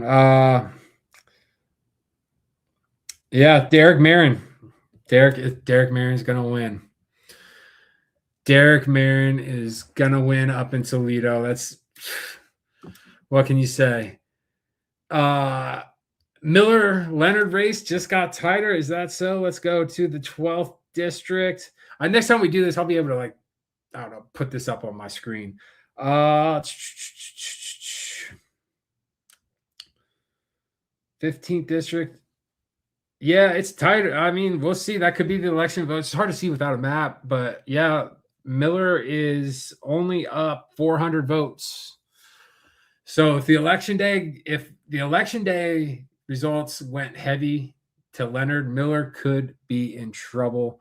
That would be an amazing result. Let's check our beautiful General Assembly.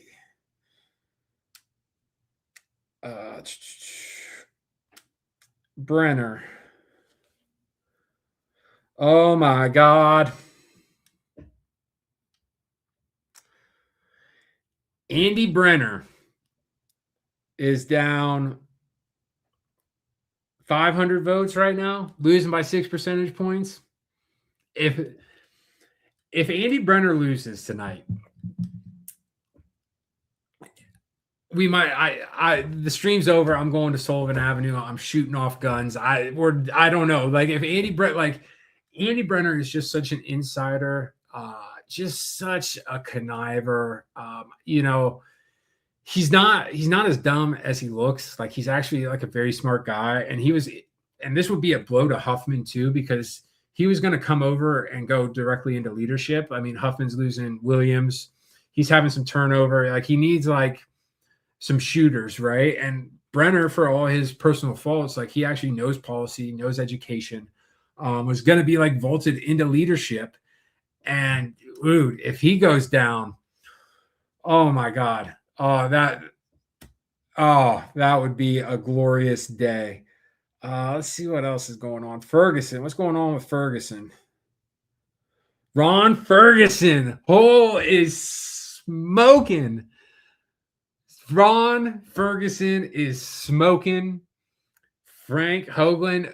Matt Huffman is in the mud. Oh my God, dude. Ferguson. For Ron Ferguson, look, right-wing freak.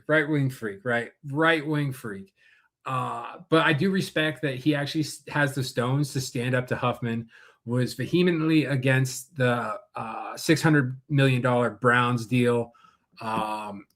He beats to his own drum, and it's a safe gerrymandered Republican seat. And that is, if it's going to be somebody, it might as well be somebody that Huffman hates too. He hates me. And there's going to be hell to pay on Capitol Square when Ron Ferguson comes back. I can tell you that much. Let's see what's going on in District 7. Damn. District 7, Union busting Ukeme. Looks like she's going to hold on. She's leading with 42% of the vote. Yeah, well, she's not going to be one of my sources when she gets to Capitol Square. I can tell you that much. Who else do we got? Let's see what's going on with Rodney Creech. Rodney Creech is beating the allegations. Like I said, we were going to find out tonight how much Preble County is honestly concerned about a grown man getting into bed with his teenage daughter in his underwear. Perhaps may or may not have had an erect penis. They're sending him back to Capitol Square. So that's where the Republican Party's at this point in time. DeQuan Neal out in Dayton. Do we have any Dayton people in this chat? Because there's DeQuan Neal. There were some allegations, they basically bribed him, or they tried to bribe him to get him out of the race or something. Very, very, I could never really dig into it. Could never really make heads or tails of it. But it looks like he's going to soar. Charity Martin King in District 2 has put Michael Cole and his bow tie in a box. Michael Cole, former city schools school board president, long time, and he actually has tried to get a political job, and the machine turned their back on him and endorsed her opponent, Charity Martin King. I'm looking forward to shaking her hand. She is a dynamic woman, has a very interesting background. I think will be good on camera. Really looking forward to meeting her. Let's see, what else do we got here? It's really crazy just how none of these races are contested. Davita Russell up in Cleveland is good to go. Eugene Miller. Yeah, Charity. Yeah, Charity. You got to shout out Charity.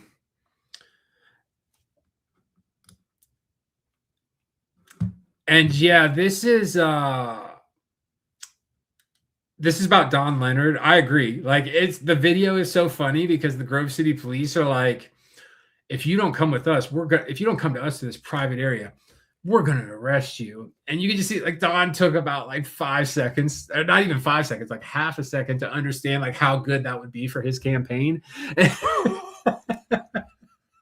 And you're just like, okay, arrest me. And yeah, I think that the headlines from that and just getting arrested, and like it was over a noise ordinance, right? Like he did a couple hours in county jail, got out, pled guilty, no big deal.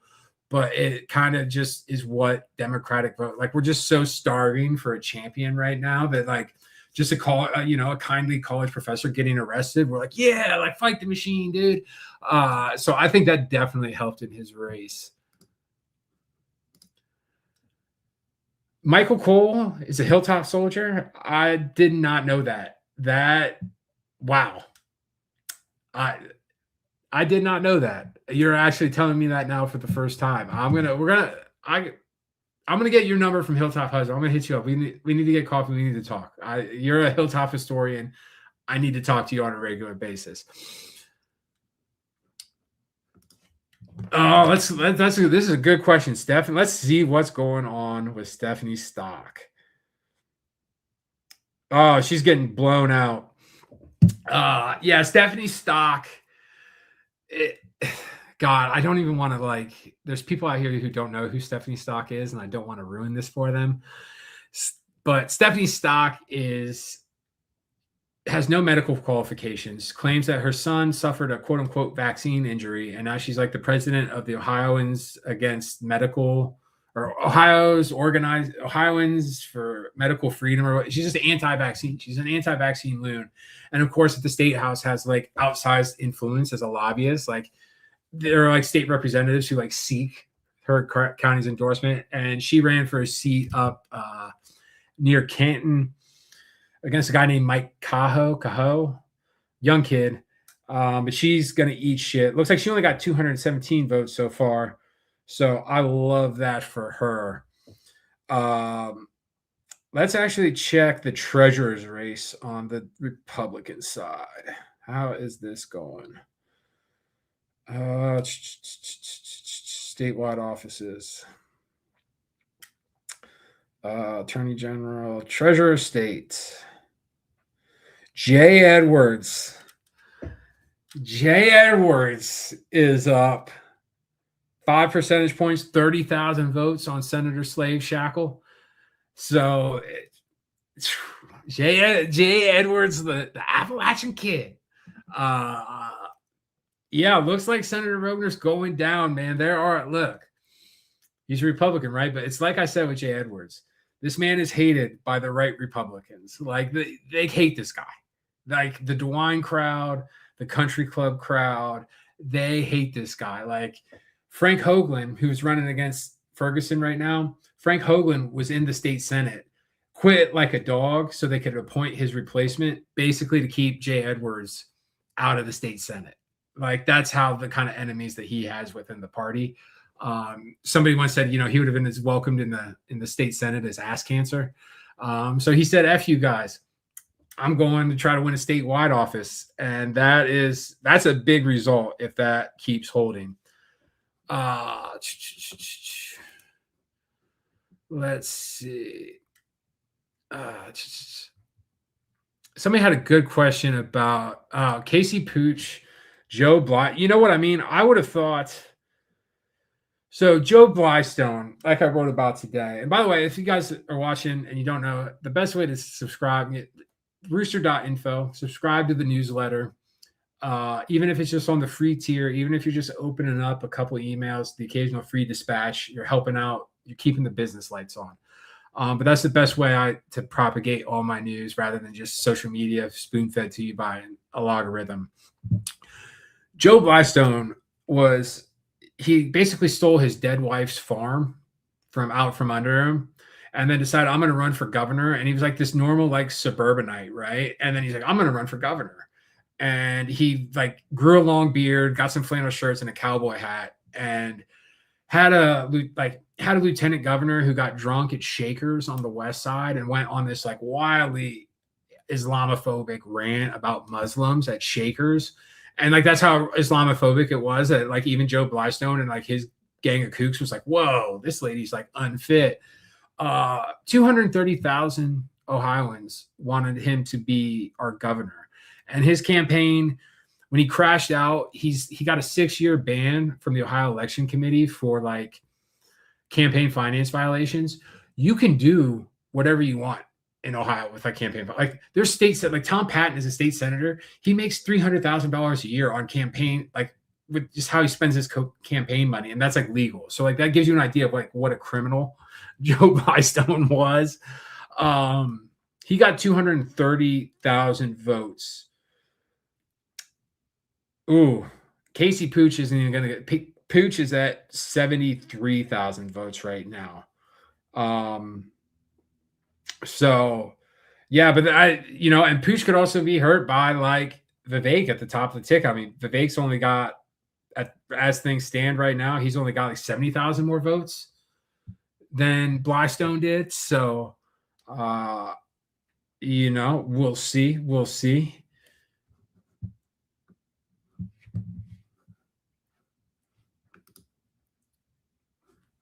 Blue Sky. Look, it was better. Like I was on Twitter until I got banned. Blue Sky. It was even better. I got on Twitter for the news, right? It was the best place for news. Blue Sky was eating its lunch on news, and like since I've been banned, I've made the transition. Pretty easily to Blue Sky. It rocks. There's no neo-Nazis. Like, are there some annoying people on Blue Sky? Yes. But, there's annoying people on Twitter who are telling me to kill myself every day. So if you're not having fun on Twitter, come over to Blue Sky, man. It's, it's nice. That's all I'll say. We're going to wrap up here in about 8 minutes or so. So I gotta get the stepson down. Hilltop Husband's coming to bust me up. So if anyone's got any questions, throw them out there. We'll go. Let's check in on Beth Lear before we go. State Senate, General Assembly, State Senator. Ooh, James Hoops has come back. Jim Hoops has come back. Could be curtains for Riedel. It's 300 votes to go in Ohio Senate District 1. Stacey Baker is in control. Let's see. Kara Jacob is going on undefeated.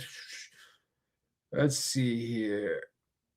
Oh, my God. Beth Lear is down 11 points, folks. Pine Box for Ohio Navy mom, 61. Oh, God. Oh, that, I can't see that the precincts on like the precincts reporting. So I guess I shouldn't celebrate too much, but yeah, not looking good for Ohio Navy mom, 61, folks. And like Beth Lear going down.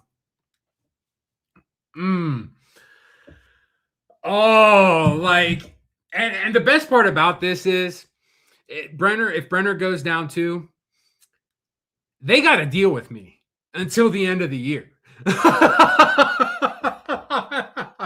I know where these people work. Like, and they got to deal with me till the end of the year. Like, this is, yeah, Craig, first of all, amazing avatar, Craig.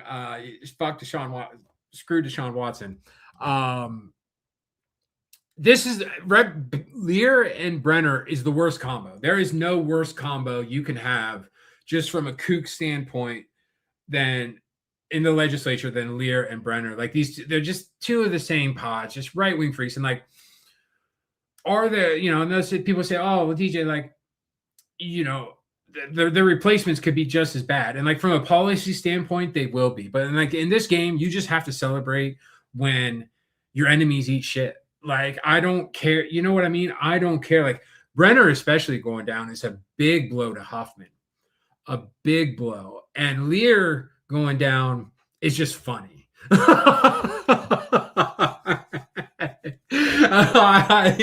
It's just so satisfying because these Republicans and even some Democrats, it's fair to say, they get into power, they knock over a couple rooms in Applebee's, and they think like, oh, like I'm, this anointed because I got 8,000 votes in an uncontested Republican primary, and they conflate it with like political talent and campaign talent, and like seeing Beth Lear eat shit in her first campaign. Andy Brenner, the first real campaign he's had in a while, he's about to eat shit. And even somebody like John Huston. John Huston is a United States senator, has never had to campaign on his own. And now he's here. He's a United States senator. And he's basically giving Sherrod Brown a free ride. So, like, I enjoy it. Like, this is the party that they built. This is the system they built where these people can amass all these great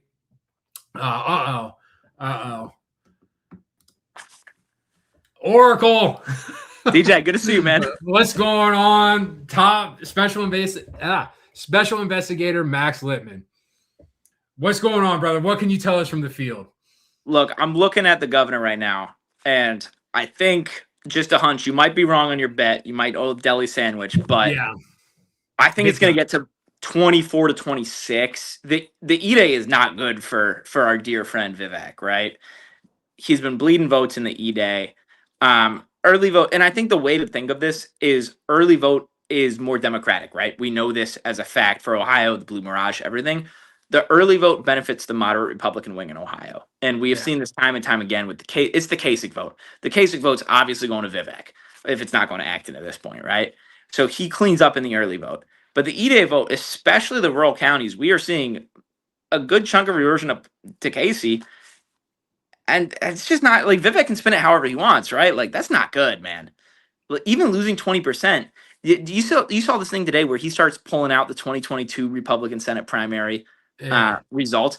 That was a 4-way primary. 4 people in that race got over 15%, man. Like someone is going to get 50% of this primary because it's a 2-man primary. Someone has to get 50%. Yeah. So even if you only pull out like 80%, those 20%, do you think in November they're going to Vivek or you think they're staying home? Dude, I talked about this at the jump, and so you started with this and near the end. I've been talking to some bigwigs, like there are like serious inquiries going on like hypothetically, technically, imaginatively, like what would it look like legally speaking if we had to replace Vivek after this primary? Because there's just so many people that are dependent on a Republican governor being in charge. They're like terrified. And with the infidelity rumors, and then so like, it's like, what if he, goes away? And I've heard, Rob McCauley could take over the campaign.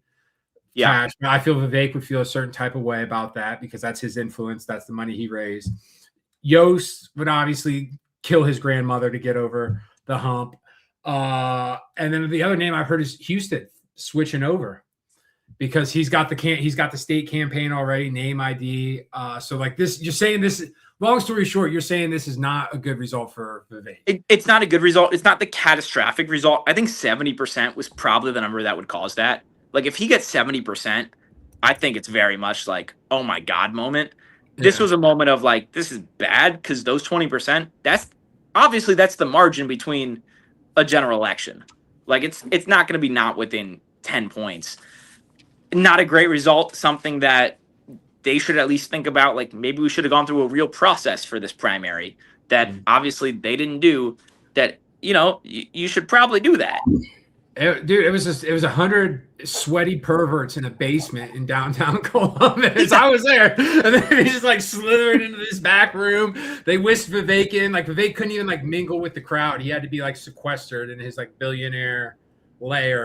And that's their campaign. Like they talked about. They talk about how he's going to county and everything. Yeah, he's going to county. But if you look how he's doing it at Lincoln Day dinners. He's doing it at like very obviously rehearsed, prepped, advanced dinners. He's not doing it in the way of he's not showing up in Wood County to just some bar and like letting it loose. Because we know that's the beer hall putsch right there. Yeah. What's going on in Ohio 7 with Poindexter and Fitzgerald? Yeah, and so what I'm seeing there is Cuyahoga County, I think, is about a little under 50% of the county district population, and Fitzgerald's cleaning up in Cuyahoga, and that's to be expected just based off name recognition. Gives him a big advantage. I think it's going to be close. I think it really depends how much election day vote they have, and candidly, like I didn't see their final E-Day numbers. I think that's going to be the barn burner of the night. We'll see if Ed pulls it off. Selfishly, I hope Poindexter wins. I think we know who Ed Fitzgerald is, and we know how he does. I hope he got his driver's license by now. Look, he did. I respect being in the car at 4 a.m. However, that's something I did at 20 and not at like 45. Yeah, that was some diabolical stuff. I was told that like the Republicans stole his laptop or something, and then they took it, like they got his like social security number from that, and then they took it to the BMV and ran his license, and like that's how they discovered like he didn't have a license.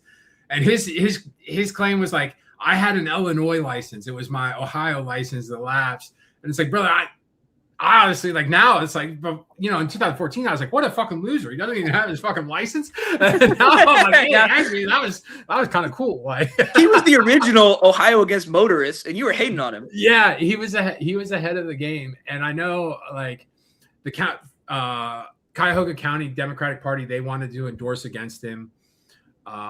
Kathleen Clyde said no. She did allow the endorsement against Elliot Forehand just because of who he is. But yeah, and then there was some data center money that came in for Poindexter because he's pro data center on account of being an iron worker. So Monier, how are you doing? Hey man, I'm pouring one out for Brenner and is that confirmed, Oracle? Are Brenner and Lear in the box?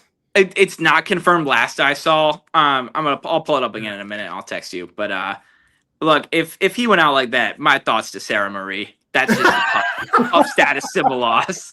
A true OG of the game, a true Facebook legend. So I'm friends with a restaurateur in Columbus. You probably guess, and really early in the game when I started breaking, he saw a video with a bust up at Brenner. And this restaurateur he's talking to me, he goes, he goes, we had a spot up in Powell. And he goes, Andy Brenner's wife would call me and be like, do you have a table ready for the representative? How was that? That's some shit that like Joyce Beatty could try and it wouldn't work. Like Joyce Beatty calls up Veritas and they're like, yeah, like that's like we don't care. when you're Andy Brenner, that's like representative of who? So Renee, what results are you watching tonight in Franklin County? What can you tell us what's going on in your world? Man, I don't live in the district, but I am keeping my eye on Don Leonard over here. I just saw that. I saw he's come back. Leonard's back in the game. Looks like he's up. What? 400 votes now. So he just got a big dump come through. They're partying over there in Franklinton right now for sure. But I'm keeping a very watchful eye on it. What? Yeah, he's pulling through right now. The Colonel? Is that what we thought the Russo race was going to be? I thought the Russo race was going to be closer, quite honestly. Name rec is going to carry that at the end of the day. Like it's just too tough. But I thought Adam Miller's name rec, the Colonel, Mr. Sanders himself. The savior of January 6th. Yeah, you missed it earlier. I was talking about Adam Miller and how Hilltop Husband was like, I've been hating on this guy for a decade. And I never knew his military rank, but all of a sudden he starts sweating Don Leonard, and then he becomes the colonel all of a sudden. He stopped January 6th himself. It was this close. What was that? He went on some podcast in Hilliard and he said he got to DC and like it looked like Afghanistan. Yeah, they called him specifically to come fix the situation. Joe Biden was on the phone with Adam Miller. He was like, "Yo, man, like this shit's going down. We need our best spec ops guys." Yeah. Oh, yeah. That comment about we've got a bunch of pedophiles overrunning the Capitol. Somebody get the colonel on the phone. Look, the sex addicts are taking over the hill. We need everyone we got. Yeah. Oh man. But yeah, that Russo race, that's I assume Rachel Rossi, she's probably, she's going to be blowing up my inbox tomorrow, talking all her shit. She was cyberbullying me. Got to give him props on that. Like Hambly ran a hell of a race, man. Yeah. He ran a great race. I would love for him to run in 2 years or 4 years, whatever he wants. Just do it, man. Don't let this get you down. And that's the thing. Like if he would have declared against Russo, I'd have been like, all right, fuck you. But like he had hit the ground running. Yeah. You know what I mean? And I know a lot of people wanted Russo to run for auditor. And now like one of them, it was going to be annoying anyway, just either of them going home because they were both, have the juice. Yeah. But yeah, it sucks Hambly went out like Stan Shera. We'll see. All right. I got to run, boys. But hey, great talking to you. DJ, I'll text you some thoughts. Yeah. Mania, do you want to put the Ohio Nationalists on?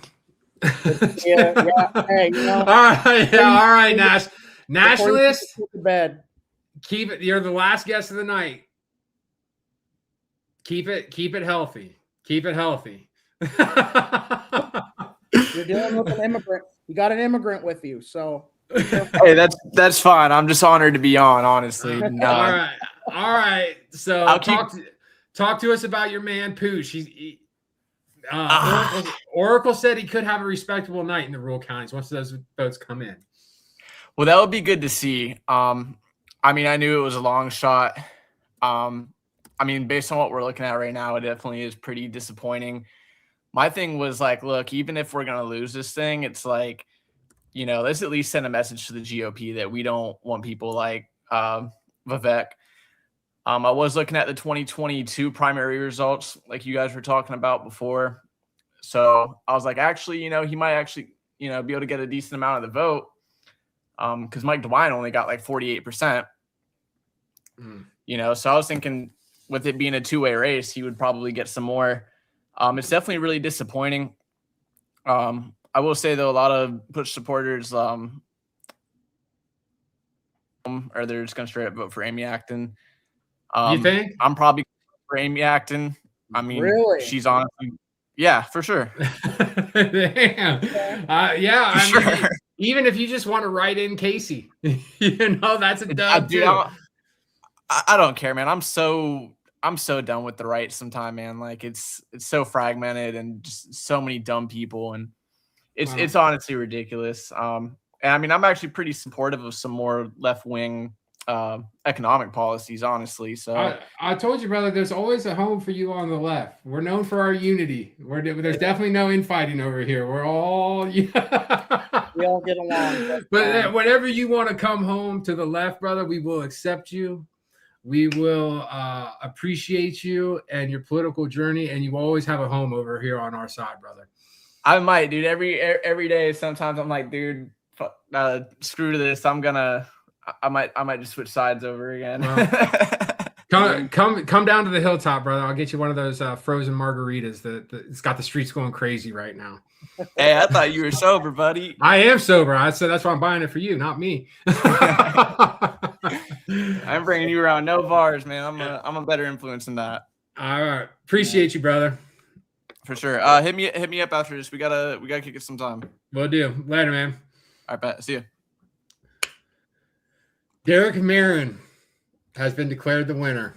He has. I was looking at some of these counties for Putsch, and he got. I think I just saw he got like a 33% in Seneca County or something like that. I don't know. What do you get in Miami County? Miami. 20. He's at 20%. He got a couple thousand votes there. Yeah. I mean, he made a little bit of a dent here and there in some spots. So Vivek did not stick around. He left immediately. Yeah, they said he's not even in Ohio tonight. He's in like Oklahoma and Iowa. John Husted didn't speak or anything. I don't know if he even had a function for it, So I don't know. He might look out. He might be swinging through. He might be swinging through. Yeah. Well, I think that's gonna call it. I think we got to call it tonight. I gotta get started. I gotta put the stepdad down, or I gotta put the stepdad down. We're taking stepdad out back and we're shooting him like old Yeller style. Maria, thank you for stopping by. I think we'll do it again. I think this was a fun time. I appreciate everybody, all the comments, questions. This was cool. I think we'll do it again. Our city, our say. Remember that. Love ya. Peace.